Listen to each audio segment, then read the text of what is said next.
மறைந்த விவசாய சங்க தலைவர் நாராயணசாமி நாயுடுவின் 29வது நினைவு நாள் அஞ்சலி நிகழ்ச்சிகளை ஆண்டுதோறும் அவர் உயிர் நீத்த கோயில்பட்டி பயணியர் விடுதியில் நடத்தி கொண்டிருக்கிறோம்.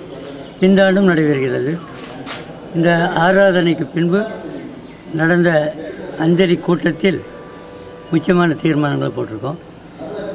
இந்த பகுதி தற்போது மழை பெய்து பார்ப்பதற்கு கொஞ்சம் பச்சையாக பயிர் இருந்தாலும் இனி மழை பெய்ய தவறினால் சென்றாண்டு போலவே முழுவதும் காய்ந்துவிடும்.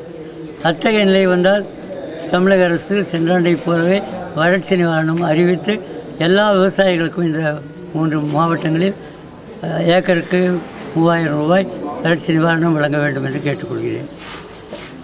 நாராயணசாமியினுடைய நினைவாக அவர் உயிர் நீத்த பயணியர் விடுதியை நினைவாலயமாக அவருடைய பெயரில் அமைக்க வேண்டும் என்றும் அவருக்கு கோயில்பட்டியிலும் கோவையிலும் அரசாங்க செலவில் சிலை வைக்க வேண்டும் என்றும் கேட்டுக்கொள்கிறோம்.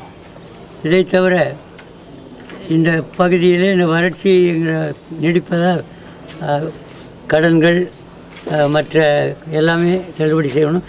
குறிப்பாக இந்த படித்த விவசாய குடும்பத்தைச் சேர்ந்த படித்த மாணவர்களுக்கு கல்விக் கடன் கொடுத்திருக்கார்கள். அவர்களுக்கு வேலையும் கிடைக்கவில்லை. அவர்களுடைய கடன்களை எல்லாம் இப்பொழுது கெடுபிடி வசூல் எதுவும் செய்யக்கூடாது என்று கேட்டுக்கொள்கிறேன். வேறு இந்த கால்நடைகள் இறந்ததுக்கு எதுவும் சொல்லுங்கள். கால்நடை இறந்தது தமிழகத்தில் ஒரு இதுவரை எப்பொழுதுமே இன்றும் கண்டிராத அளவுக்கு பல்லாயிரக்கணக்கில் கால்நடைகள் கோமாரி நோயால் இறந்துள்ளன. கர்நாடகாவில் அந்த இந்த இறந்த கால்நடைகளுக்கு 25,000 ரூபாய் ஏற்கனவே இழப்பீடு கொடுத்திருக்கிறார்கள்.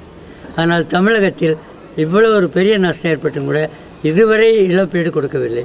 ஆகவே அதேபோல் கர்நாடகத்தில் 25,000 ரூபாய் இழப்பீடு கொடுக்க வேண்டும்.